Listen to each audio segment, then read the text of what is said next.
Quando ele pregou no barco de Pedro, que aconteceu aquela pesca maravilhosa, ele sentou e está escrito lá. Então no começo eu ficava meio sem graça de pregar sentado, mas descobri que eu estou em boa companhia, na companhia de Jesus.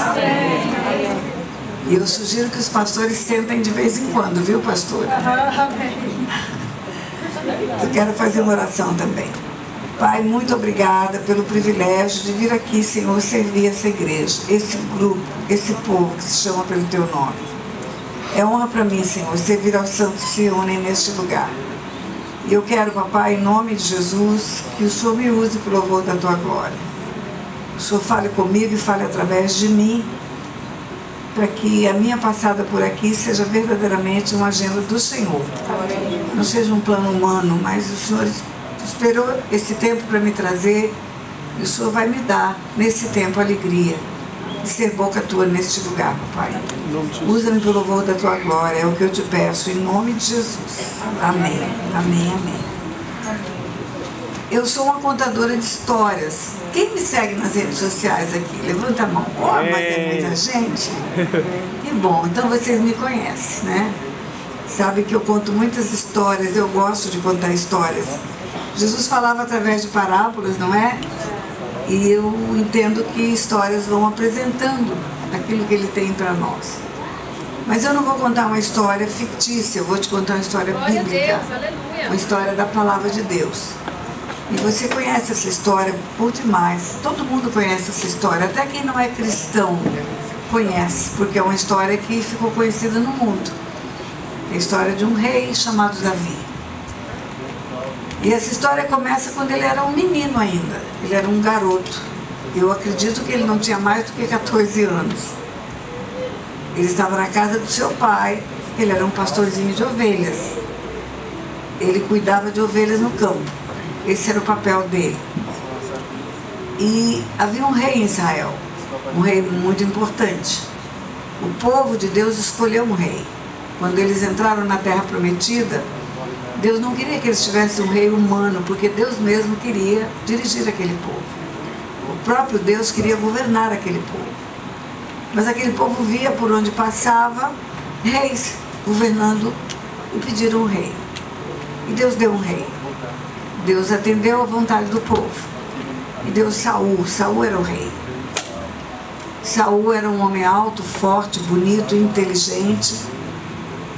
Mas tinha uma característica que acabou fazendo com que ele fosse desaprovado diante de Deus. Ele não ouvia muito a voz de Deus. Ele queria governar independente de Deus. Deus um dia deu uma direção para ele numa guerra. O que ele tinha que fazer com os despojos de guerra? O rei que ganha a batalha fica com as riquezas do perdedor. São os despojos. Os despojos são os tesouros que ficam na mão do ganhador. E Deus tinha dado uma direção muito clara para Saul. O que é que ele tinha que fazer com os despojos de guerra? O que é que ele tinha que fazer com o rei que perdeu a batalha? Às vezes você vê no Velho Testamento Deus mandando matar todo mundo. E você fica assim, no começo da minha conversão eu falava, meu Deus, que Deus sanguinário é esse? Mas Deus é bom, como que Ele manda matar tanta gente? E hoje eu entendo, porque compreendendo o mundo espiritual, compreendendo o que é libertação, não havia libertação no Velho Testamento, porque não havia autoridade espiritual na terra. A autoridade espiritual que foi dada para o homem no começo da criação, ela foi retirada porque o homem não usou essa autoridade. Deus mandou o homem guardar o jardim. Porque você guarda a sua casa, seu carro, seu dinheiro, os seus bens? Porque tem ladrão. E o ladrão que vem para matar, roubar e destruir havia sido expulso do céu. Era um anjo de luz. Inaugura o império das trevas. E aí a autoridade espiritual que foi dada ao homem no começo da criação não foi usada. O inimigo entrou no jardim, não foi expulso, deveria ter sido. E Deus recolheu a autoridade. Recolheu. Você não vai ver no Velho Testamento inteirinho uma única pessoa com autoridade espiritual para ordenar para um demônio, sai. Não havia. Por isso, quando um povo estava contaminado por trevas, era melhor que matasse aquele povo todo, para ele não contaminar o resto dos moradores daquele lugar. Assim foi em Jericó, por exemplo. Destrói tudo, mata tudo. Por quê? Porque é preciso exterminar aqueles que estão possuídos por demônios, adorando demônios. Porque não tinha libertação só a partir de Jesus. Só a partir da vinda do Messias na terra, cumprindo a profecia de Isaías 61, que diz: o Espírito do Senhor está sobre mim, me ungiu para salvar, curar, libertar cativos e oprimidos. Só a partir daí era possível libertar pessoas. Então, melhor que levasse todo mundo já endemoniado, para não contaminar outras pessoas pelas práticas espirituais malignas, pela infiltração demoníaca nos outros povos. E Deus mandou matar esse rei que Saul venceu. Mata Agag, era o nome do rei. Mata esse povo, tira da face da terra. Mas Saul não obedeceu. Saul resolveu decidir pela própria mente o que deveria fazer. E Deus desistiu de Saul. Desistiu de Saul para reinar sobre Israel. E aí fala para Samuel. Samuel era o profeta. Enche o chifre de azeite, vai na casa de Jessé, porque lá eu escolhi um rei. O profeta Samuel ficou nervoso. Se tem um rei que está em governo, como é que eu vou lá derramar o azeite na cabeça de outro? Eu posso ter problemas com o rei.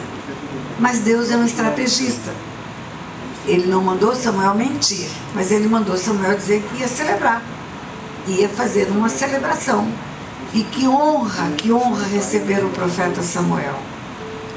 Samuel, para que você saiba, ele foi desde menininho servir ao Senhor. Ana era estéril, Ana não tinha filhos, e Ana pediu um filho ao Senhor.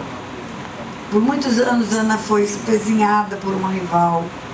Muitos anos Ana teve a esterilidade como a marca do opróbrio, da vergonha. Até que Deus dá a ela um filho, e não deu um filho qualquer, deu o profeta Samuel. Glória a Deus. Eu imagino o dia que Ana entra na tenda da congregação, segurando na mão aquele menininho que ninguém sabia quem era, mas Deus sabia, era o profeta Samuel. Não é só para Jeremias que Deus fala: antes que eu te formasse eu te conheci, antes de sair do ventre da tua mãe eu te constituí profeta das nações. Ele fala também para Samuel, no espírito de Samuel, o Espírito de Deus deve ter dito: eu te constituí profeta, você é profeta meu. E aí esse profeta usado por Deus, que acabou matando Agag, que deveria ter sido morto por Saul, não foi. Quem matou Agag, quem cumpriu a ordem de Deus foi Samuel. Está escrito em 1 Samuel capítulo 15, versículo 32. Disse Samuel: trazei-me aqui Agag, rei dos Amalequitas. Agag veio a ele confiante e disse: certamente já se foi a amargura da morte. Disse, porém, Samuel: assim como a tua espada desfilhou mulheres, assim desfilhada ficará a tua mãe entre as mulheres. E Samuel despedaçou Agag perante o Senhor em Gigal. Então Samuel se foi a Ramá, e Saul subiu à sua casa, a Gibeá de Saul. Nunca mais viu Samuel a Saul até o dia da sua morte. Porém tinha pena de Saul. O Senhor se arrependeu de haver constituído Saul rei sobre Israel. E assim Samuel se despede de Saul, acaba o contato dele com Saul. Ele acompanhou Saul, ele ajudou Saul, ele instruiu Saul, mas chegou uma hora, Deus falou: deixa, não vai acompanhar um rebelde. Chegou um ponto de Samuel interceder por Saul, orou por Saul. Deus fala para Samuel: não ora por ele, ele é rebelde. Rebelião é como um pecado de feitiçaria. E ele é obstinado. Obstinação é como um pecado de idolatria. O que é obstinação? Teimosia. O obstinado, ele idolatra o seu próprio pensamento, o seu próprio conceito, a sua própria decisão, e ele acaba não dando ouvidos para Deus. O obstinado arrebita o nariz e fala: eu sei o que é melhor para mim. Saul foi obstinado. A obstinação de Saul fez dele objeto de rejeição da parte de Deus. Rebelde como um feiticeiro, obstinado como um idólatra. E guarde bem essa palavra. Ele é obstinado, e a obstinação é como um pecado de idolatria. Às vezes você pensa que a idolatria é só se prostrar diante de imagens. Não. Idolatria também é idolatrar o seu próprio pensamento, o seu próprio conceito, a sua própria decisão. Não ouve ninguém, não escuta ninguém, arrebita o nariz, eu faço o que eu quero, do jeito que eu quero. Isso é uma idolatria de si mesmo. E aí Deus fala para o profeta Samuel: enche um chifre de azeite e vai na casa de Jessé, porque lá eu escolhi um rei. Fica quieta, você não vai pregar junto comigo, moça. No celular, querendo pregar. E o capítulo 16 começa assim: disse o Senhor a Samuel: até quando terás pena de Saul, havendo-o rejeitado, para que não reine sobre Israel? Enche um chifre de azeite e vem. Enviar-te-ei a Jessé, o belemita, porque dentre os seus filhos me provide um rei. Disse Samuel: como irei eu? Pois Saul saberá e me matará. Então disse o Senhor: toma contigo um novilho e diz: vim para sacrificar ao Senhor. Vem fazer isso. Não fala que você vai escolher um rei. Você não precisa falar. Eu vou te mostrar quem é a pessoa que eu escolhi. Mas você só me obedece. E assim foi. E o profeta foi à casa de Jessé, encheu o chifre de azeite. Quando ele chega na casa de Jessé, entra o filho mais velho de Jessé. Bonito, alto, forte, primogênito. Assim era Saul. Alto, forte, bonito e primogênito. E o profeta, que pensa como homem, quase que derrama o azeite na cabeça errada. Quase que faz a escolha desse alto, forte e bonito. Mas como ele era profeta de verdade, como ele tinha uma conexão com Deus verdadeiramente, ele escutou a voz de Deus dizendo: não é esse, não é esse. E não era nenhum dos filhos que entraram naquela sala para celebrar. Nenhum dos que estavam ali naquele lugar, dando honras ao profeta que chegou. Quando eu penso na chegada do profeta Samuel numa casa, eu imagino a honra e a alegria daquela família. Porque aquele povo sabia receber profeta no caráter de profeta. A honra era dada. Matava o novilho, fazia o banquete, fazia uma festa. E a Bíblia fala que quem recebe profeta no caráter de profeta tem galardão de profeta. Tem premiação porque honra o profeta. O profeta é um enviado de Deus, é um enviado. E assim foi. Jessé manda fazer um banquete. Acho que assim que o profeta chegou, não está escrito, mas eu creio, porque logo o banquete estava pronto. Já chamou os servos: corre lá, pega o menor novilho, vamos fazer um assado. Enquanto isso vão entrando os filhos de Jessé e Deus vai dizendo: não é esse, não é esse, não é esse, não é esse. Aí não é nenhum. Nenhum dos que estavam à casa, Deus disse: esse é o que eu escolhi. E o profeta tem que perguntar. Acabaram-se os teus filhos? Versículo 10. Fez passar Jessé os seus 7 filhos diante de Samuel. 7 filhos. E todos eles, o Senhor dizia: não é. Versículo 11. Perguntou Samuel a Jessé: acabaram-se os teus filhos? Porque não tinha mais nenhum na sala. Jessé respondeu: ainda falta o mais moço, está apacentando as ovelhas. Disse, pois, Samuel a Jessé: manda chamá-lo, pois não nos sentaremos à mesa sem que ele venha. Ai, ai, ai. Diga aí, ai. Imagine o almoço está pronto, o churrasco está cheirando, acabou de acontecer, a carne está quentinha, está todo mundo em pé em volta da mesa, e o profeta fala: ninguém senta. Ninguém senta antes que venha o moço, o mais moço. Porque Jessé sabia que o profeta estava lá, fez um banquete, mas ele não sabia o que o profeta foi fazer lá. O profeta não foi para comer, foi para derramar o azeite na cabeça de um garoto que viria a ser o rei de Israel. E eu acredito que houve um constrangimento muito grande naquela casa. Por quê? Porque o menino que estava lá atrás das malhadas era rejeitado, era improvável. Ele não era filho da mãe dos outros que entraram. Ele era um bastardo. O que é um bastardo? Bastardo é um filho gerado fora da aliança do casamento, gerado no adultério, gerado na fornicação, gerado no concubinato. Havia umas concubinas. Tinha a esposa, mas tinha outra. E a outra foi quem gerou o menino Davi. E Davi não tinha a honra de filho, como os outros tinham. Porque se tivesse, teria sido chamado na hora que o profeta chegou. Se tivesse a honra de filho mesmo, na hora que o profeta chegou, já teria mandado um servo, corre lá no campo, fala para o menino Davi vir, porque nós temos um profeta dentro de casa. O velho Jessé achou que não era importante a presença de Davi naquela sala, mas ele era o motivo daquela visita daquele profeta. Era aquele menino que levou o profeta até aquela casa. E isso tem que nos alertar. Muitas vezes aquilo que parece improvável, aquilo que parece desmerecedor de honra, é quem merece a maior honra de Deus. Aleluia, Aquele Jesus. que não tem valor à luz dos olhos dos homens é quem vai ter maior valor. Glória a Deus. E aí, em pé, todo mundo em pé, constrangimento, manda chamar o menino. E quando o menino chega, versículo 12, então mandou chamá-lo e fê-lo entrar. Ele era ruivo, de belos olhos, de boa aparência. Diz o Senhor: levanta-te e unge-o, pois este é ele. Tomou Samuel o chifre de azeite e ungiu no meio de seus irmãos. E daquele dia em diante o Espírito do Senhor se apossou de Davi. Então Samuel se levantou e foi para Ramá. Aqui não diz que houve uma palavra de unção real. Não. Houve uma unção espiritual, derramando o azeite na cabeça de Davi. O Espírito do Senhor falou com Davi. O Espírito do Senhor se apossou de Davi e disse ao coração de Davi o porquê estava acontecendo aquilo. Mas tudo ficou normal.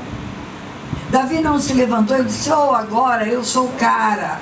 Porque enquanto eu não cheguei, não sentou o profeta e foi a mim que ele ungiu, não foi a nenhum de vocês. Nada disso. Volta Davi para trás das malhadas, tudo igual como antes. Uma das características de Davi que o fez ser escolhido por Deus foi a humildade. Ele sabia o seu lugar, ele não se colocava acima de ninguém. Ele volta para trás das malhadas. Presta atenção, Saul saiu do propósito de Deus. Toda vez que um homem sai do propósito, quando eu digo homem é um ser humano, sai do propósito de Deus, ele sai da zona da luz e ele começa a caminhar na zona das trevas. E o espírito imundo que governa nas trevas, Satanás, começou a ter influência em Saul. A desobediência tira ele do papel que ele estava, rei de Israel. Mas ele ainda estava no trono. Mas agora estava no trono sem a cobertura de Deus. Toda vez que você anda sem a cobertura de um Deus grande e poderoso, você está suscetível à influência das trevas. Toda vez. Por isso eu falo muito para as pessoas: cuidado com a cobertura, cuidado com quem te cobre, cuidado com quem está na tua cobertura.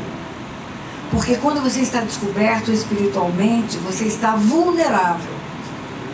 Você está como que desprotegido. E os espíritos imundos podem agir na sua vida. E assim foi com Saul. Ele começa a ser influenciado por espíritos imundos. E ele começa a perder aquele papel importante que ele tinha. Rei de Israel, nação de Israel, povo de Deus. Deus tinha escolhido Saul porque o povo tinha pedido um rei. E Deus era com Saul. Deus dava vitória para Saul porque Saul estava debaixo da cobertura de Deus. Às vezes nós pensamos que a vitória é nossa nas batalhas. Pensamos que a vitória é resultado da força do nosso braço, mas não é. Ela é resultado de quem nos cobre. A guerra é guerra do Senhor, a luta é a luta do Senhor. Nós vamos em nome do Senhor. E quando nós estamos agindo em nome do Senhor, o Senhor está nos dando a retaguarda. Ele nos cerca adiante, Ele nos cerca por trás, Ele nos cerca nas laterais. E quando Deus tira a cobertura de Saul, Saul começa a perder guerras. Era assim Israel. Quando o rei estava em obediência a Deus, todo o povo tinha benefício. Quando o rei estava em desobediência a Deus, todo o povo tinha um malefício. E agora tem uma guerra dos filisteus. Os filisteus sempre representaram o povo usado por Satanás para trazer afronta para Israel. Até hoje. Até hoje a Filistia era onde é a faixa de Gaza, lá em Israel. Até hoje. É uma região onde as trevas têm uma atuação muito forte. E aí os filisteus foram aqueles que levaram a arca da aliança, que trouxeram sempre problemas para o povo de Israel. Agora, os filisteus têm um exército forte, e no meio desse exército tem um gigante chamado Golias. Mas antes disso, aconteceu algo.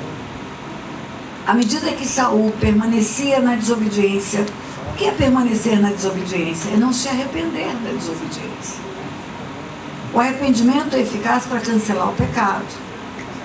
Toda vez que um homem peca, ele pode se arrepender. E se arrependendo, ele volta para a posição correta. Arrependei-vos e convertei-vos para serem cancelados os vossos pecados. Mas Saul não se arrependeu. Saul justificou o seu pecado. Pecado que você justifica, você não se arrependeu dele. Se você disser, fiz por causa de tal coisa, você está justificando. Quando você se arrepende, você diz, pequei contra o Senhor, desobedeci o Senhor. Aí vem o perdão e a graça e a misericórdia de Deus. Porque Saul não se arrependeu, Deus desistiu de Saul. Porque Saul não se arrependeu, Deus desistiu de Saul. E ainda permitiu que um espírito imundo atormentasse Saul. Não tem zona neutra no mundo espiritual, queridos, ou luz ou trevas. Não existe uma zona de penumbra, ou é luz ou é trevas. No mundo espiritual tem dois espaços, Império das Trevas e Reino da Luz. Se você não está com a cobertura do Reino da Luz, você está à disposição do Império das Trevas. E aí um demônio, permitido por Deus, perturbava Saul. E esse demônio que perturbava Saul só ficava de fora, tirava a perturbação quando Davi vinha e tocava a harpa. É muito interessante, porque está escrito assim no versículo 14 ainda de Samuel, 1 Samuel 16. Tendo se retirado de Saul o Espírito do Senhor, então o Espírito do Senhor vai embora? Vai. O Espírito Santo pode ir embora? Pode. O Espírito Santo pode deixar uma pessoa? Pode. Cheia do Espírito e pode ser abandonada pelo Espírito? Pode. Tendo se retirado de Saul o Espírito do Senhor, da parte do Senhor, um espírito maligno o atormentava. Não fica casa vazia, querido. Não há uma casa vazia. Ou a casa é ocupada por um espírito de Deus, ou é ocupada por um espírito imundo. Então os servos de Saul lhe disseram, eis que agora um espírito maligno enviado de Deus te atormenta. Os próprios servos de Saul fazem a leitura espiritual, fazem o mapeamento de Saul. É um espírito imundo que está te atormentando. Você não está doido, não. É um espírito imundo que está te perturbando. É um espírito imundo que está te assolando. Manda, pois, Senhor nosso, olha os servos de Saul, que teus servos que estão na tua presença busquem um homem que saiba tocar a harpa. E será que quando o espírito maligno da parte do Senhor vier sobre ti, então ele dedilhará a harpa e o Senhor vai se achar melhor. E disse Saul aos seus servos, buscai, pois, um homem que saiba tocar bem, e trazemos. Então respondeu um dos moços e disse, conheço um filho de Jessé, o belemita, que sabe tocar, é forte, valente, homem de guerra, sisudo em palavras, boa aparência, e o Senhor é com ele. E Saul enviou mensageiros a Jessé, dizendo, envia-me Davi, teu filho, que está com as ovelhas. Tomou, pois, Jessé um jumento, o carregou de pão, um odre de vinho, um cabrito, enviou a Saul por parte intermédio de Davi, seu filho. E assim Davi foi a Saul e esteve perante ele, e este o amou. Saul amou Davi. E este o amou muito, e fez dele o seu escudeiro. Saul mandou dizer a Jessé, deixa estar Davi perante mim, pois me caiu em graça. E sucedia que quando o espírito maligno da parte de Deus vinha sobre Saul, Davi tomava a harpa, a dedilhava. Então Saul sentia alívio e se achava melhor, e o espírito se retirava dele. Então, olha o que está escrito aqui. A adoração fazia com que Saul se sentisse melhor. A adoração fazia com que o demônio que perturbava Saul, com a permissão de Deus, afastava-se. Mas não havia uma ordem. No Velho Testamento inteirinho, ninguém tem autoridade espiritual. Só a partir de Jesus. Davi não ordenava ao espírito imundo, sai de Saul. Não. Porque só em nome de Jesus que é possível fazer isso, só. E Jesus ainda não tinha vindo, ainda não tinha ido para a cruz, ainda não havia aquilo que nós temos hoje na igreja, a autoridade espiritual conferida por Jesus, para em nome de Jesus expulsar demônios. Mas a adoração que produzia esse moço, esse jovenzinho chamado Davi, fazia com que o bem-estar viesse sobre o rei. Quando a adoração acontece, o Espírito de Deus vem. E quando o Espírito de Deus vem, o espírito imundo não encontra espaço. Ele tem que se afastar. Ele não aguenta a presença da luz. Trevas e luz não andam juntos desde o começo da humanidade. A luz dissipa as trevas. A palavra de Deus, quando fala da vinda de Jesus, quando fala de João Batista, que foi chamado para anunciar a vinda do Messias, fala que ele viria para anunciar a vinda do sol nascente das alturas, e veio para iluminar os que jazem em trevas, os que jazem no vale da sombra da morte. Então a presença do Espírito de Deus, que é Deus, Pai, Filho e Espírito Santo juntos compõem uma trindade divina, Deus. Quando Deus entrava naquela sala pelo seu Espírito, Saul ficava bem. Então Davi passou a ser importante para Saul. Quando o profeta encheu o chifre de azeite, que foi na casa de Jessé, Davi era um desconhecido. Agora Davi está na casa do rei. Davi faz parte da equipe do rei. Ele é escudeiro do rei. O rei chama aquele moço para ficar na casa dele. Muito bem. Eu disse a você que os filisteus eram usados por Satanás. Um povo usado por Satanás para afrontar o exército de Israel. E porque Saul, que é a autoridade maior, mesmo tendo Davi dentro da sua casa, está desconectado de Deus, começa a haver perdas de batatas. E tem um gigante. No meio dos filisteus tem um homem que é anormal. Quando você soma aquilo que está escrito na palavra com medidas, eles devem ter 2,70 metros. 2,70 metros. No meio dos filisteus tinha um homem de 2,70 metros, que era homem de guerra, homem duelista, homem de duelo.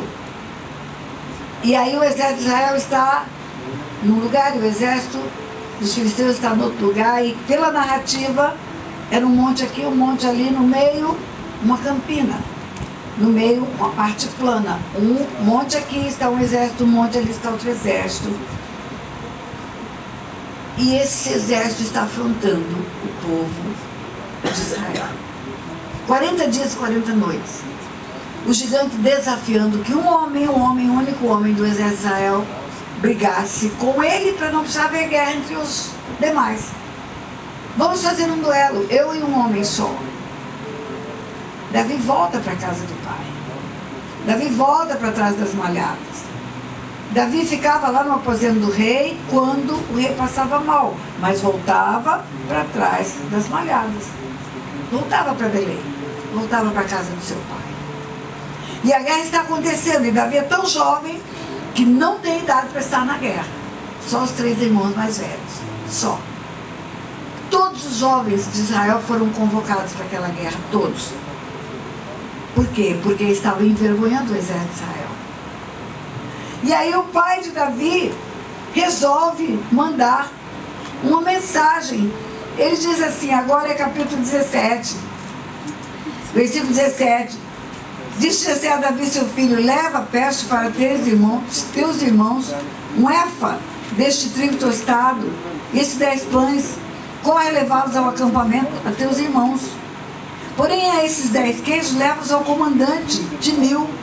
Visitará teus irmãos, ver se vão bem, e vai trazer uma prova de como passaram. O que Jessé queria? Que o menino Davi fosse no arraial de guerra para levar um presente para o comandante deixar ele entrar, leva queijo para o comandante e traz notícia dos teus irmãos. O que Jessé queria era saber como estavam os 3 filhos que estavam na guerra. Uma guerra que estava todo mundo tendo conhecimento dela. Todo mundo sabendo que aquela guerra estava feroz.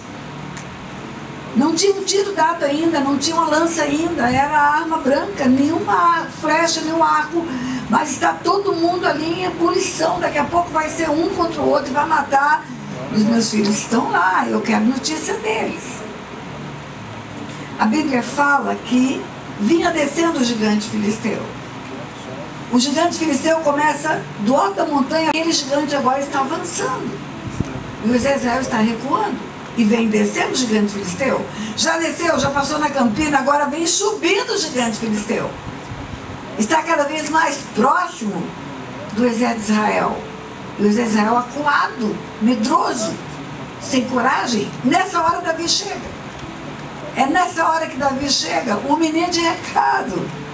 O menino, que era um pastorzinho de ovelhas, é também um menino de recado. Vai lá, meu filho, vai trazer notícia dos irmãos. E quando Davi chega, ele chega na hora do insulto. Aquele gigante insultava o exército de Israel 2 vezes por dia. E é na hora do insulto. Não tem um macho aí, se fosse da nossa linguagem de hoje? Não tem um homem aí para brigar comigo? Todo mundo é frouxo aí nesse exército? Hoje seria a linguagem que ele usaria. E Davi chega nessa hora. E nessa hora Davi sente uma indignação. O menino de recado, pastorzinho de ovelhas, não é guerreiro, não é treinado para guerra, não é parte do exército. Ele diz: quem é esse incircunciso filisteu que ousa afrontar o exército do Deus vivo? A indignação que aquele menino sentiu é a indignação que tinha no coração de Deus. É a mesma indignação. E eu creio que quando Deus olhou do alto, falou: é esse aí que eu vou usar. É esse aí que eu vou usar para acabar com essa guerra. Porque Deus precisa de pessoas na terra para ele usar. Deus precisa. Quantas vezes eu dizia: Deus não precisa de mim? Quanto engano. Deus não trabalha na terra a não ser pela instrumentalidade de pessoas, porque a terra ele entregou para os homens. Os céus são os céus do Senhor, mas a terra deu ele aos filhos dos homens. Deu para governo, para gestão. Deus precisa sim de pessoas para trabalhar na terra e ele usar essas pessoas como instrumento nas mãos dele. Por isso ele diz: como que Deus está aqui? Pregue. Ele precisa de pessoas que preguem para que ele tenha almas salvas na terra. Se impuserem as mãos sobre os enfermos, eles serão curados. Ele precisa que imponha as mãos sobre os enfermos. Ele precisa que o povo dele esteja disponível nas mãos dele, como Isaías fala: eis-me aqui, usa-me a mim, para poder ele fazer o que ele quer fazer na terra. Quando ele olha para aquele menino, ele fala: achei um que está inconformado com o que está acontecendo, e eu vou usar esse menino. E você conhece a história. Davi falou: eu vou brigar com esse gigante. E ainda tinha prêmio para quem ganhasse. Casava com a filha do rei, a família não pagava mais imposto. Olha que coisa boa. Além de vencer o gigante, ainda tem uma premiação. Davi falou: eu quero isso. Chega Saul, chega até o rei: olha, aquele menino lá que tocava harpa para você, ele está gritando lá contra o gigante. Ele quer brigar com o gigante. Ele aceitou o desafio de um homem com um homem. O exército não precisa entrar na guerra, é homem contra homem, um só. Saul manda chamar Davi. Tenta demover a ideia de Davi. O gigante é grande, tem 2,70 metros, tem armadura. Davi só tem um paninho no corpo de pastor de ovelha, uma pele de ovelha no corpo, só. E tem uma atiradeira, uma funda só. A arma de Davi, pedra e atiradeira. A arma do gigante, espada, lança, flecha, tudo. Ainda tem toda aquela armadura. Saul fala: não, vai morrer o menino. Manda chamar o menino e fala: veste a minha armadura, pelo menos, veste a minha armadura. Primeiro tenta demover Davi da ideia. Davi fala: não, vou contar uma coisa para o senhor rei. Estou usando a minha linguagem. Quando eu estou cuidando das minhas ovelhas, vem o urso e pega uma ovelha e leva, eu vou e abro a boca do urso e tiro a ovelha de volta. Pastor, está escutando isso? Você está escutando isso? Pastor não deixa o urso levar a ovelha. E nem lobo, e nem leão. Vai atrás, arranca e traz de volta. Aleluia. Vai atrás, arranca e traz de volta. Eu vou atrás, eu abro a boca dele e eu trago de volta. Eu não tenho medo. É isso que Davi estava dizendo para o rei: eu não tenho medo do que vem pegar as minhas ovelhas. Eu vou arrancá-las de volta. Alô, pastor, você vai ouvir aí na pregação, porque vai ficar gravado. Está ouvindo, pastor? Pastora, está ouvindo? Está ouvindo? Nunca nunca deixa a sua ovelha ir embora, levada por um lobo. Vai atrás dela, traz ela de volta. Arranca da boca do lobo, briga por ela, luta por ela, guerreia por ela e traz ela de volta. O nome disso é guerra espiritual. O nome disso é guerra. Na hora que está em nós do que está no mundo. Na hora que está com a igreja, e as portas do inferno não prevalecem contra a igreja. Não se conforme de ver famílias destruídas. Não se conforme de ver pessoas afundadas nas drogas, na prostituição. Vai lá e arranca elas de lá. Arranca elas de lá. Aí o rei fala, então tá, mas bota a minha armadura. Colocou a armadura em Davi, tudo aquilo que seria a proteção humana. Davi ficou desengonçado, não serve. A armadura do rei não serve para o pastor. Por quê? Porque a armadura do rei é uma armadura humana, é uma armadura física. O pastor tem uma armadura espiritual. Glória a Deus. Capacete da salvação, coraça da justiça, cinturão da verdade, espada do espírito, o escudo da fé, é outra armadura. As armas das nossas milícias não são carnais. Elas são poderosas em Deus para destruir fortalezas. As armas espirituais não são armas físicas. Não serve arma física para nós. Nem dá certo. Davi falou, pode tirar. Não vai dar certo. E Davi vai com o peito aberto, com a sua fé, junto com Deus. Quando Davi chega diante do gigante, o gigante afronta Davi, amaldiçoa Davi. Amaldiçoa, você vem contra mim com pedra, eu por acaso sou um cachorro? Eu vou contra ti com lança, com flecha, com espada. E Davi responde, eu vou contra ti em nome do Senhor. Glória a Jesus.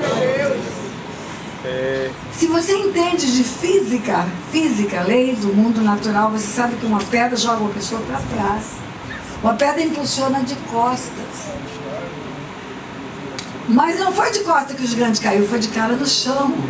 A pedra bateu aqui, o gigante caiu de cara no chão. Por quê? Não foi a pedra. Não foi a pedra, foi a ousadia de Davi, foi a coragem de Davi. Deus queria dar a Davi a honra de pegar a espada e decapitar o gigante. E o gigante cai, Davi pega a espada e degola o gigante. Oh, meu Deus, o menino era um ilustre desconhecido. Ninguém sabia quem era aquele garoto. Jovem, atrás das malhadas. Agora ele é o herói de Israel. Ele é o herói. Israel inteiro sabe quem é Davi. Não tem um que não sabe que um jovem derrubou o gigante, acabou com a guerra, decapitou o gigante e deu a vitória para Israel. Agora Davi se torna famoso, casa com a filha do rei, e ele não tinha irmãos que o honrassem. O dia que ele foi com o que o pai mandou para pegar notícia dos irmãos, ele foi afrontado pelos irmãos dentro do arraial de guerra. Quem que está cuidando daquelas ovelhas? O que você está fazendo aqui, cara? Agora ele encontra um amigo mais chegado do que o irmão, o filho do rei. O filho do rei. O filho do rei tem agora um afeto por Davi de irmão. Davi então agora tem um papel importante, um nome famoso, uma esposa e um amigo chegado. Davi está no palácio, Davi ganhou tudo isso como prêmio, porque foi ousado, intrépido, corajoso, não se intimidou, derrubou o gigante. Mas Davi tem um grande problema. Davi tem um homem acima dele, um líder invejoso. Diz a inveja, ela é fruto de uma sabedoria humana, carnal e demoníaca. A Bíblia fala que nem toda sabedoria vem do alto. Está escrito no livro de Tiago. Tem uma sabedoria que é humana, carnal e demoníaca. E um dos frutos da sabedoria humana, carnal e demoníaca é inveja, é sentimento faccioso. Davi está ganhando todas as guerras, todas, porque ele está em linha com o Senhor. Ele é um adorador, ele é um salmista. Ele não vai para a batalha sem perguntar para Deus, eu vou ou não vou? Eu vou pela direita ou vou pela esquerda? Eu subo, meu Deus, o que eu vou fazer, Deus? Anda embaixo da nuvem. Ele vai onde Deus manda, faz o que Deus manda fazer. Mas Saul não consegue ver nisso um benefício. Saul não consegue entender que isso é uma dádiva de Deus para ele, para o rei, para o governo de Israel. Não consegue ver, olha, Deus me manda alguém que está fazendo o meu ministério crescer. Deus me manda alguém que vai produzir no meu ministério. Não consegue ver como um parceiro de ministério. Não consegue ver como alguém que vai acrescentar valores, mas consegue ver como um rival. Vai me tirar o reino. Vai me tirar o reino. Esse cara está sendo melhor do que eu. Que bom, eu quero que Deus mande gente melhor do que eu para o meu ministério. Porque sabe o que vai acontecer? Satanás vai se ver em maus lençóis. Eu quero que Deus mande muita gente. Hoje a nossa equipe de líderes, de libertadores, pastores que se agregaram ao nosso ministério, passa de 100 pessoas. Não são todos que são tão bons como eu gostaria que fossem, mas aqueles que são, eu trago para junto de mim, porque eu quero que eles agreguem valores, eu quero que eles façam mais do que eu faço. Eu quero que aquele que vem para mim, que Deus manda, seja mais do que eu. Eu não quero ser teto para eles, eu quero ser base para eles. Para que eles vão além daquilo onde eu fui. A maior alegria para os pais é ver os filhos irem mais do que eles. Claro, claro. Mas isso se não forem invejosos. São invejosos. E a inveja vai abrindo portas para o demônio. Escute o que eu vou te dizer. O mundo espiritual, ele tem atuação demoníaca de duas maneiras. Uma é o cativeiro. Jesus veio para libertar cativos e oprimidos do diabo. O cativeiro, o demônio está dentro do corpo. Grita pela boca do homem, anda pelo pé do homem. É aquelas hipóteses que os endemoniados chegavam gritando: "Vem ser o santo de Deus!" Mas existe também a opressão. Na opressão o demônio não está dentro, ele está fora, mas ele está influenciando o comportamento das pessoas. É como um homem em cima de um cavalo. O cativeiro, o homem está dentro do carro, mas na opressão o homem está em cima, está num cavalo. Agora, quando uma pessoa tem opressão maligna, começa a ter um comportamento conduzido por demônios, fazendo o que o demônio quer, promiscuidade, vício, violência, sabe o que vai acontecer? As portas começam a se abrir para o demônio entrar dentro do corpo. Começa como um cativeiro e termina com uma opressão e termina como um cativeiro. Lá no Brasil, numa cidade chamada Paraíso do Tocantins, tem uma história incrível. Havia uma moça viciada em crack. Ela tinha 3 crianças. Essa moça era uma excelente mãe, apesar de ser viciada em crack. A família queria tirar as crianças dela. O pai foi embora, abandonou. E ele tentou tirar as crianças dela. E todo o aparato jurídico para tirar as crianças dela foi formado. Mas cada vez que uma visita do Conselho Tutelar, do Ministério Público, de um assistente social, encontrava as crianças bem alimentadas, bem nutridas, bem vestidas, cuidadas, ninguém podia tirar. Que hora que essa moça usava crack? Depois que as crianças dormiam. O dia inteiro cuidava bem das crianças, mas quando dormia ela ia usar o seu cachimbo de crack e ficava drogada e dormia também. E agora? E agora ninguém pode tirar as crianças. Não tem prova de que as crianças estão sendo maltratadas. Só que o uso do crack era uma opressão maligna. O uso da droga é uma opressão maligna. O demônio está em cima. Faz, usa, vai, faz. E aí a opressão um dia vira possessão. As crianças já tinham dormido, tomado banho, bonitinha, jantinha feita, e ela vai usar o crack. E aí o demônio entra dentro, já não é mais fora, já não é mais no ouvido dela. Usa, vai, eles já estão dormindo, pode usar, agora você está bem, vai descansar também. Agora o demônio está dentro dela e pega uma faca e vai para cima das 3 crianças que já estão dormindo. Mata 2. A terceira ela enfia na jugular a faca. E o sangramento da criança foi tão grande que a criança desmaia, perda de sangue abruptamente, faz perder os sentidos. E aí o demônio pensou que a criança estava morta, mas não estava. E saiu dela. Entrou, fez o serviço e saiu. Quando ela acordou, quando o demônio saiu, que ela se viu com a faca na mão, cheia de sangue, 2 crianças mortas e uma parecia que estava morta, ela começou a gritar. Socorro, socorro, socorro, me ajuda, me ajuda, me ajuda.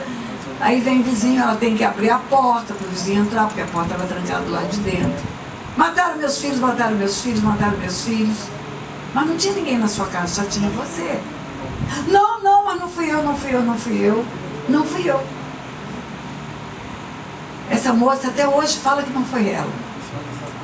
Essa moça foi para um presídio lá. Se você for visitar ela, ela vai dizer, não fiz, não fiz, não fiz, não fiz. Ela foi induzida por um demônio que entrou dentro dela a fazer tudo aquilo que ela fez. A criança que sobreviveu foi acolhida por uma família. As outras duas foram sepultadas. Mas a opressão virou uma possessão. E o diabo não brinca em serviço. Mata, rouba e destrói. E matou. Saul agora tem um aumentar da atuação demoníaca pela inveja, pelo sentimento faccioso, pela maldade. E aí chega num ponto que ele quer matar Davi. Um dia Davi volta de uma guerra, vitória para Israel, vitória para Israel, vitória para Saul, honra para Saul. E as mulheres cantam, fazem um coro. E o coro dizia assim, Saul matou milhares, Davi 10 milhares. Saul matou milhares, Davi 10 milhares. O que dizia esse canto? Quando Davi chegou, tem mais vitória para Israel. Mas qual é a leitura que Saul, possuído por demônios, influenciado por demônios, faz? Ele é 10 vezes melhor do que eu, esse cara vai acabar comigo. Ele não consegue ver que ele tem um benefício. Ele quer matar Davi. E ele avisa a filha dele que ele vai matar o marido da filha dele. Aí eles fazem um estratagema, arrumam os travesseiros na cama, colcha em cima, como se tivesse um homem dormindo. E Davi tem que fugir pela janela, ir embora para não morrer. Davi tem que fugir e não tem para onde ir. Davi não pode voltar para a casa dos seus pais, porque o exército que ele está liderando, o exército que ele treinou, vai achá-lo na casa do pai dele. Vai acabar com ele e vai acabar com os pais. Davi não pode voltar para trás das malhadas. Não tem mais como voltar. Não tem volta. Depois que você chega no nível, você não tem como voltar. Não tem como eu voltar para Aquidauana, para o lixo de Aquidauana. Não tem mais. É outro nível, outro lugar. Davi não pode ir para um território vizinho e pedir acolhida. Por quê? Porque todos os territórios vizinhos agora sabem que Saul tem um grande exército, porque foi Davi que preparou esse exército. E vão ficar com medo. Como que nós vamos acolher o inimigo de Saul? Saul vai vir com o exército todo para cá. Aí Davi só tem uma alternativa, tem que fingir de doido. Tem que fingir de louco. Às vezes falam para mim, quantos anos a senhora luta no mundo espiritual? Quase 50, mais de 40. A senhora não tem medo de ficar louca? Não, o diabo é que fica louco. É ele que fica. Devem ter dito assim, Saul guerreou tanto, Davi guerreou tanto que endoidou. Endoidou de tanto guerrear. Davi finge que está doido. Davi chega no território vizinho, baba, arranha a porta, aí falam para o rei, olha, tá aí, Davi tá aí. Davi enlouqueceu. O rei fala, aqui tem louco demais, deixa ele ir. Não prende Davi, não devolve Saul para Davi, não pede resgate, nada. A estratégia deu certo. Davi consegue passar por aquele território. E chega num lugar chamado Caverna de Adulão. Caverna de Adulão é um lugar onde tinha 400 homens. Endividados, amargurados. E eu falo desesperados, porque quem está endividado, está amargurado, está desesperado. Eu sei que aqui na Suíça não há isso, mas você vê pela televisão. Lá em São Paulo tem um lugar chamado Cracolândia, embaixo daqueles viadutos. Aquele povo todo sujo, sem higiene, sem documentos, sem dignidade, sem nada. Perdeu família, perdeu tudo. Eu imagino Caverna de Adulão assim. Um conjunto de homens que não tem mais nada. Nem nada a ganhar, nem nada a perder. Perdeu tudo. Tudo. Chegou num ponto de uso de droga que agora não tem mais volta para eles. Eles estão lá enfiados lá naquele lugar. E Davi chega naquele lugar. E a Bíblia fala que Davi fez-se chefe daqueles homens. A autoridade espiritual, queridos, é um princípio legal. O mundo espiritual é legal, funciona dentro de leis. Quem vai submeter-se é que tem que entrar embaixo da autoridade. Deus não manda a autoridade correr e se pressionar em cima do outro.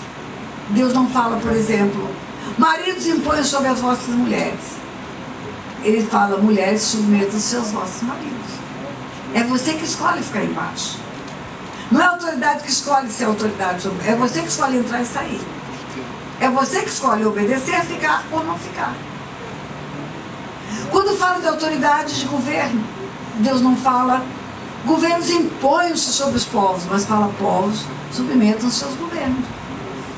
Então a autoridade espiritual é um princípio espiritual onde quem vai entrar debaixo é que escolhe quem vai estar sobre a sua vida. Não é quem vai estar sobre você que escolhe ficar sobre você. E aí presta atenção, você vai ouvir tantas coisas a respeito disso.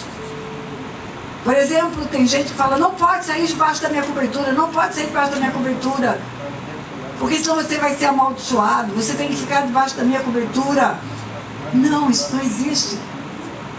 Davi não se levantou contra Saul, verdade. Podia ter matado Saul, teve a oportunidade, mas não ficou, porque se fica, morre. Se você fica debaixo de uma autoridade abusiva, você morre.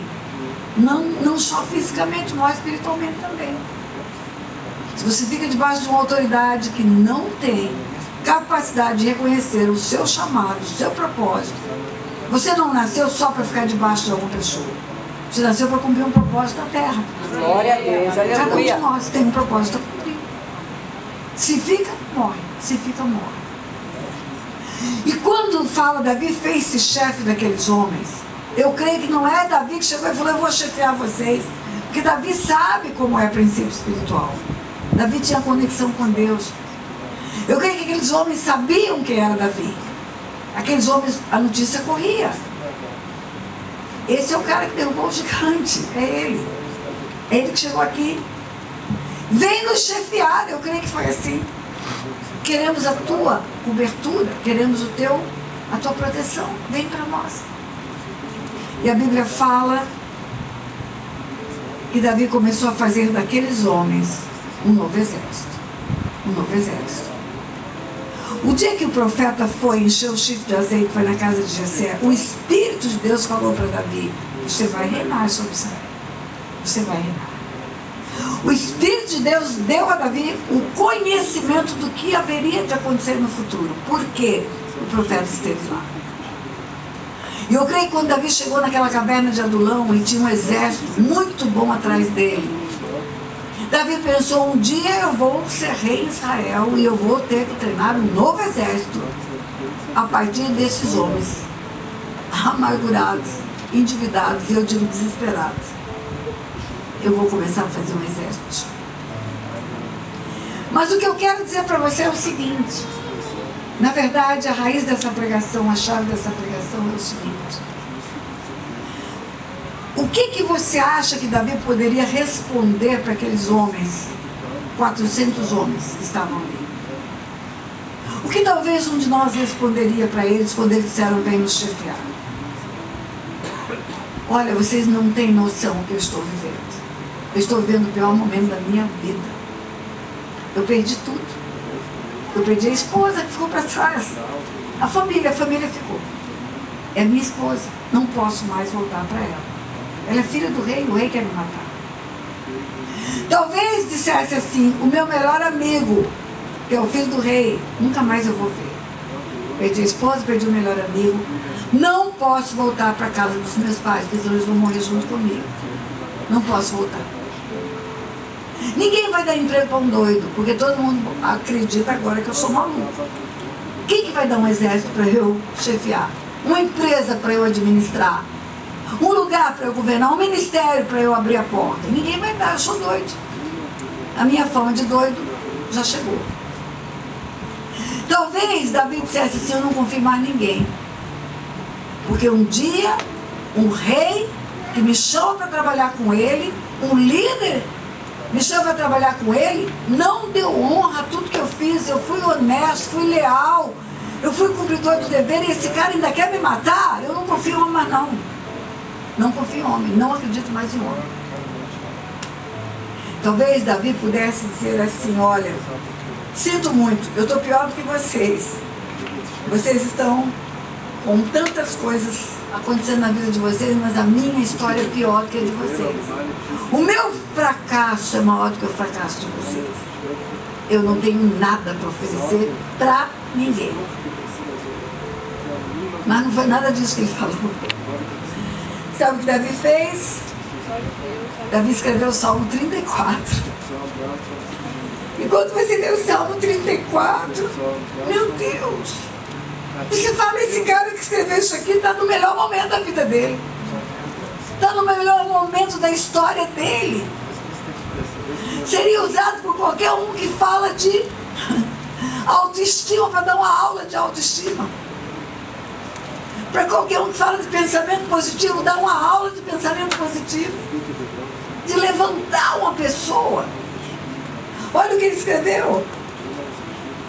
Bendirei o Senhor em todo o tempo, o seu louvor estará sempre nos meus lábios. Gloriar-se-á no Senhor a minha alma, os humildes ouvirão e se alegrarão. Engrandecei o Senhor comigo, e todos a uma lhe exaltemos o nome. Busquei o Senhor e ele me acolheu, livrou-me de todos os meus temores. Contemplai e sereis iluminados, e o vosso rosto jamais sofrerá vexame. Clamou esse aflito e o Senhor o ouviu e o livrou de todas as suas tribulações. O anjo do Senhor acampa ao seu redor dos que o temem e os livra. Ó, provai e vede que o Senhor é bom, bem-aventurado o homem que nele se refugia, e vai por aí afora. Gente, esse salmo é um salmo de otimismo. Será que foi nesse dia mesmo? Foi. Está escrito assim: Salmo de Davi, quando se fingiu amalucado na presença de Abimeleque, e por ele foi expulso, e se foi, e foi para a caverna de Adulão. Como é que pode uma pessoa no pior momento da sua vida, no fracasso à luz dos olhos dos homens, fracasso da família, fracasso na conexão com amigos, fracasso na dignidade, como é que ele pode escrever um salmo desse? Como é que ele pode ter esse otimismo e essa confiança em Deus? Eu digo o seguinte: a fé tem uma definição na palavra de Deus. É a certeza das coisas que se esperam e a convicção daquilo que não se vê. Você não vê, mas você está convicto de que vai acontecer, existe. Você espera, firme fundamento que vai suceder. Mas eu tenho uma definição própria de fé. Eu digo que fé é crer que Deus é quem Ele diz que é, e que Ele vai fazer o que Ele diz que vai fazer. Amém. Aleluia. Ele não mente, Ele não muda. Ele zela pela promessa dEle. Ele mesmo diz sim, amém, para todas as promessas dEle. Glória a Deus. Então eu creio, porque eu me vejo nessa situação de Davi. Eu gosto de entrar na cena. Eu me vejo nessa situação de Davi, foragido, perseguido, escorraçado. Só tinha a roupa do corpo vomitada, mais nada, mais nada. Perdeu tudo, tudo, tudo. Mas eu creio que ele olhou para o alto e ele viu o sol, viu a lua. E ele pensou, é o mesmo sol lá do livro de Gênesis, é a mesma lua do livro de Gênesis, é o mesmo Deus. Deus não muda. Ele é poderoso, ele abriu o mar vermelho. Ele faz o que ele diz que faz, ele cumpre promessas. Ele livra o povo das mãos do inimigo, ele para o sol, ele para a lua. Ele não vai me deixar. Ele vai realizar o que ele me prometeu. Amém. O dia que ele mandou o profeta me ungir, ele me deu uma promessa: eu vou ser rei em Israel e eu serei rei em Israel. E sabe o que vai acontecer? Eu vou ter um novo exército. Eu vou usar esses homens para fazer deles valentes. São os valentes de Davi. São os valentes de Davi. Sabe o que Deus está dizendo para você aqui agora? Não viva circunstâncias momentâneas na sua vida. Olhe para as promessas de Deus. Amém. Olhe para aquilo que Deus falou que vai fazer. Ele vai fazer. Amém. Ele só não fará se você não crer. A única pessoa que pode impedir o cumprimento da promessa é você. É sair do prumo, sair da rota, sair da posição certa. E colocar-se como um homem que duvida, uma mulher. Não pense aquele que duvida que vai obter nada. Nada, nada, nada, nada. A igreja não é uma instituição humana. A igreja é uma instituição espiritual. As portas do inferno não prevalecem contra a igreja, porque a igreja é espiritual. Não está escrito as portas do inferno não prevalecerão contra o FBI. É contra a igreja. A igreja é uma instituição de poder. Ela representa o Deus Todo-Poderoso na terra. Não pode sair desse nível nunca. A nossa posição é Joe. Sabe o que é Joe? É de outro mundo. É extraordinário. Nós não vivemos no natural. Nós não vivemos pelo que vemos, mas pelo que cremos. Amém, aleluia. Nós não andamos como o mundo anda. É de outro jeito que andamos. Aleluia. E Deus quer elevar a fé dessa igreja a um nível tal que o paralítico vai andar dentro da igreja. Glória a Deus. O morto vai ressuscitar, o cego vai enxergar. O leproso vai ser curado. Mas você precisa crer nisso. Eu creio. Você precisa crer que Deus é quem diz que é, que Ele fará o que Ele diz que fará. Ele é quem Ele diz que é, Ele fará o que Ele diz que fará. Se você crer, você vai ver a glória de Deus. Aleluia, Jesus. A caverna de Adulão acabou.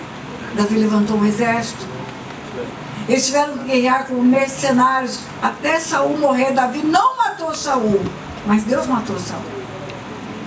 E Deus colocou Davi no lugar certo. Muito tempo passou entre a chegada de Davi na caverna de Adulão e ele se assentar no trono de Israel todo, de todo Israel. Passaram-se quase 17 anos. Às vezes a promessa de Deus é demorada para nós, mas para Ele não. É o tempo certo, é a hora certa, é o jeito certo. A Bíblia fala que o nosso Deus é o único que trabalha em favor daqueles que nele espera, espera, espera, espera. Espera, tem que aprender a esperar. Ah, porque não mudou nada. Eu fiz o silk, voltei do silk e está tudo errado ainda. Ah, é? Você não sabe esperar? Você não sabe esperar, não tem paciência? Entrega teu caminho ao Senhor, confia nele, o mais Ele fará sobressair a tua justiça como a luz, o teu direito como o sol do meio-dia. Espera nele. Espera, confia. Confia. Às vezes Deus não dá imediatamente aquilo que nós achamos que tínhamos que receber, porque nós íamos estragar tudo. Ia estragar tudo. Ele vai esperar você se aperfeiçoar no seu caráter, no conhecimento da palavra, no temor, para te entregar. Ninguém entrega um grande negócio para uma criança. E às vezes somos como crianças. Vamos botar tudo a perder. Eu aprendi com Davi tantas coisas, muitas coisas. Eu aprendo com os personagens bíblicos. Mas a maior lição que Davi me dá é confiança em Deus. Não tenho medo do lobo, não. Não tenho medo do leão, não tenho medo do gigante. E sei esperar. Eu sei esperar, eu sei esperar. Eu sei esperar. O tempo de Deus, eu sei esperar. Vai chegar. Se Ele falou, vai chegar. Amém. Se foi Ele quem falou, vai se cumprir. Não sei quanto tempo vai demorar. Pastor, eu tenho um chamado para cura. E aí, meu filho está doente lá no quarto, em cima de uma cama. Continue pregando cura. Vai fazer o que Deus chamou a fazer. No tempo certo, Ele vai curar seu filho. Pastor, eu tenho um chamado para restauração de família, mas meu filho acabou de separar. Continua falando de restauração de família. Não mude o foco. Não saia do foco. Vai cumprir o teu chamado do jeito que Deus te deu. Aleluia. Amém. Caverna de Adulão é um lugar de dor. É um lugar de sofrimento. É um lugar de perda. Mas é um lugar também de afiar a espada. De afiar a espada para se tornar um grande guerreiro na terra. Você não vê nenhum homem, nenhuma mulher usada por Deus na Bíblia que não tenha passado por uma grande batalha, uma grande luta. O que você não pode é desanimar. Confia no Senhor, espera nele, e o mais ele fará. E o mais ele fará. Confia no Senhor, espera nele, e o mais ele fará, e o mais ele fará. Só ele trabalha em favor daqueles que nele esperam. Não duvide. Não pense o homem que duvida e a mulher que duvida que vai obter alguma coisa neste mundo. Não. Quando Davi recebeu o azeite na cabeça, ele era um menino. Quando ele governa sobre Israel, ele já era um homem. Tem promessas que você recebeu quando era menino. Não se cumpriu ainda, pastora? Calma. Calma. Se você for para o meu canal do YouTube, e eu te desafio a assinar o meu canal, inscreva-se lá. Pastora Tânia Tereza com Zé, vai lá, inscreva-se, compartilhe, dá um like, bate o sininho para saber quando tem vídeo, tem quase 900 vídeos lá. Você vai ver um vídeo que fala, eu vou para o Japão. Eu vou para o Japão. Esse vídeo conta uma história minha. Eu era criança e eu escutei numa sala de aula que o mundo é redondo. E que se o mundo é redondo, quando o Brasil está aqui em cima, o Japão está lá embaixo, porque está do outro lado do mundo. E quando o Japão está aqui em cima, o Brasil está lá embaixo, porque a Terra vai girando, um movimento de rotação e translação. E na minha inocência de criança, eu acreditava que se eu fizesse um buraco no chão, eu chegaria no Japão. E eu tinha um primo que era muito zombador. Aí eu arrumei uma colher de pau e fazia buraquinho no quintal. O buraco tinha que caber o meu braço, porque eu queria enfiar o braço para tocar no Japão. E meu primo falava, o que você está fazendo aí, Tânia? Eu falava, eu vou para o Japão. Ele dizia, Tânia, você é boba demais. Como você é boba? Você nunca vai para o Japão. E eu continuava fazendo buraco, depois eu fechava o buraco, porque senão minha mãe, né? Botava a terra toda de novo, outro buraco, enfiava a mão, não conseguia pegar em japonês nenhum, fazia outro buraco, enfiava a mão, não conseguia pegar em japonês nenhum. Um dia eu peguei uma raizinha, fininha de uma planta. Quando eu peguei naquela raizinha, eu dei um grito, ele falou, o que foi? Eu falei, peguei no cabelo de um japonês. Você é doida. Buraco, buraco, buraco. O tempo passa, cresce. Deus me chama para ministrar a palavra. E um dia chega um convite para ir para o Japão. Eu tinha esquecido. Eu tinha esquecido disso. Quando eu cheguei lá no consulado do Japão, na Praia do Flamengo, no Rio de Janeiro, para pegar o visto, a hora que eu botei o pé no primeiro degrau, Deus falou, você não disse que ia para o Japão? Você vai para o Japão. Você vai para o Japão. E eu fui, fiquei 21 dias pregando em várias cidades do Japão. Às vezes demora uma promessa de Deus. Demora. Ela não é no dia seguinte. Mas se ela é de Deus, ela vai se cumprir. Não tenha dúvida disso. E nós já estamos sendo conectados para fazer um grande trabalho no Japão de novo, né? E vamos para o Japão. E Deus está levando as nações da terra. Se alguém falasse para aquela menininha do lixo daqui da Ruana, você vai fazer um grande evento na Suíça, vai encontrar uma mulher de Deus que vai abrir a porta para você lá, a nossa querida Tassi. Vai reunir 400 pessoas no salão para ensinar a libertação na Suíça. Ele fala, será que isso é possível? Tudo é possível para Deus. Tudo. Não duvide. Você vai ter um canal no YouTube com 1 milhão de inscritos. Como assim? O que é YouTube? O que é isso? A menina de Aquidauana ia dizer, não sei o que é isso. Não existia YouTube. Você vai ser juíza federal. Queridos, você não tem limites com Deus. Diga assim, com Deus tudo é possível. Com Deus tudo é possível. Walter é um grande empresário dos Estados Unidos hoje, em Jacksonville. Giovanni é um grande empresário em Itapema, Santa Catarina. Como era o começo da vida deles? Olha para trás. como era o começo. Giovanni já esteve na caverna de Adulão. Outro dia ele falou para mim, pastor, eu dormia num lugar que pingava goteira em cima de mim. Quando Deus olha para você, Ele não vê só aquele momento. Ele vê toda a sua história, inteirinha. Começo, meio e fim. Por isso que você tem que confiar.